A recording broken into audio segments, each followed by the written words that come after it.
आज राजधानी लखनऊ के इंदिरा गांधी प्रतिष्ठान में उत्तर प्रदेश के व्यवसायिक शिक्षा कौशल विकास राज्य मंत्री कपिल देव अग्रवाल ने बृहद रोजगार मेला 2026 का उद्घाटन किया, जिसमें हजारों युवाओं को नौकरी के अवसर मिलेंगे।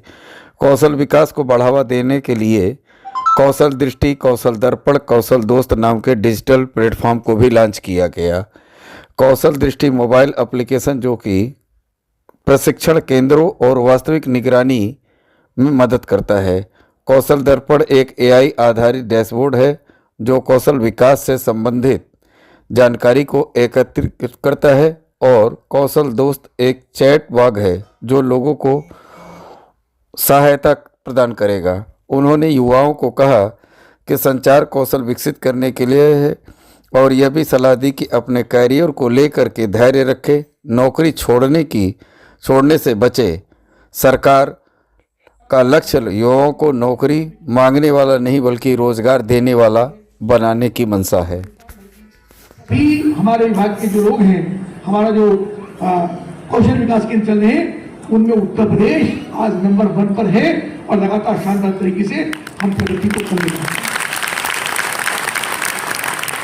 पूरी टीम हमारी परिश्रम मेहनत करती है। हम भी लगातार समीक्षा करके नए नए आइडिया लेते हैं, लोगों से पूछते हैं, और हमको भी सीखने में कोई दिक्कत नहीं आती। कई बार मुझको लोग मिलते हैं कि साहब हमारे पास ये आइडिया लाओ भी आओ, मुझको बुला लो। मैं कभी नहीं सोचता मैं मंत्री हूँ यार, मैं तो बड़ा हो गया, ठीक है ना, तो मैं किसी बार जाऊंगा। मंत्री का स्टेटस थोड़ी है किसी के पास जाने का। मुझे लगा नहीं, तुरंत मैं हमको सीखना पड़ेगा, हमें जरूरत है, क्योंकि हमको अपने नौजवानों के भविष्य को संभालने का काम करना है।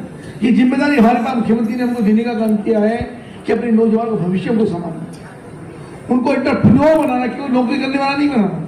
तो चर्चा मैंने आपके सामने की कि केवल नौकरी करने वाला नहीं, जितना हुनर आपके पास होगा, आत्मविश्वास आपके पास होगा, तो केवल नौकरी करने वाले नहीं, नौकरी देने वाले बनेंगे। आप अपना काम शुरू कर सकते हो, अपना बिजनेस शुरू कर सकते हो, अपना सिस्टम शुरू कर सकते हो। अभी मेरे पास मेरे मित्र मिलने के लिए आए, मैं ऑफिस में बैठा था, आपको मोटिवेट भी किया, ये प्रेरणा भी देने का काम किया कि निराशा से काम नहीं चलेगा, ऊर्जा से काम चलेगा। जब ये हमारे प्रमुख सचिव को बोलना था तो मैंने कुछ लोगों को ऑफर किया कि आप बोलिए, जिसको जो भी कहना।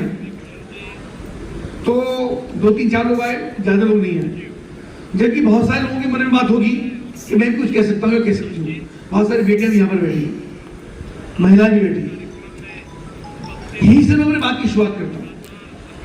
सबसे बड़ी बात यह है कि कौशल के साथ साथ, हुनर के साथ साथ अपनी बात को कहना आना। आपके पास हुनर तो है, क्षमता भी है, आप जानते भी हो, पर प्रेजेंटेशन नहीं आता। कहते में बोलते झिझक होती है। ये होता कि नहीं होता? होता कि जब आप पढ़ते होंगे, अभी भी पढ़ते हैं, जब स्कूल में पढ़ते हैं, 11th में, 10th में, 12th में, सबने किया होगा। तो जब क्लास में टीचर होते हम भी ऐसे थे। कोई ऐसा नहीं कि मैं भी हिंदुस्तान से रहता हूँ, आप भी जैसा हूँ। तो जब क्लास होती है तो सबका अनुभव हुआ इस बात का, तो टीचर ने पूछा, भाई ओके, सबको समझ में आ गया?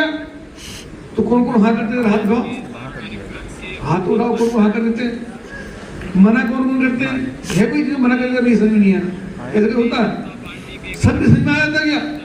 जो टीचर ने पढ़ाया वो सबकी समझ में आ जाता है? सब इतने ब्रिलियंट है क्या? 90% लोगों की समझ में नहीं आता, ठीक है ना? और तब भी हम ऐसे कोई हिम्मत नहीं करता कि हम खड़े होकर बोल रहे, सर प्लीज रिपीट इट, मेरी समझ में नहीं। ऐसा होता है। तो हमको लगता है कि मेरा पड़ोसी मेरे साथ, मेरा मित्र बैठा है, मेरी सहेली बैठी है, मेरी फ्रेंड बैठी है, लड़की बराबर बैठी है, या लड़कों को लगता है साथ में लड़कियां बैठी हैं, या लड़कियों को लगता है जो साथ में लड़के बैठे हैं कि मेरे पर हंसेंगे। सबकी समझ में तो आ गया, तेरी समझ में नहीं आया। होता कि नहीं? तो हम आपस में हेजिटेट करते बोलने, हमें कॉन्फिडेंस नहीं आता बोलते हैं अपनी बात को कहने का, कि हम खड़े होकर बोले, सर प्लीज ये बात बोलो। होता ना सर? यही से हमारे पतन की शुरुआत होती है, यहीं से हमारा गिरावट शुरू होती है। जब टीचर से नहीं बोलेंगे, फिर हम ट्यूशन में जाते हैं, हमारे ट्यूशन में आप बहुत सारे गए होंगे, तो ट्यूशन तो आजकल ट्यूशन भी क्लास की तरह चलने लगे। पहले ट्यूशन में कम बच्चे आते थे, अब तो बहुत हो गए, अब तो पूरी क्लास होती है।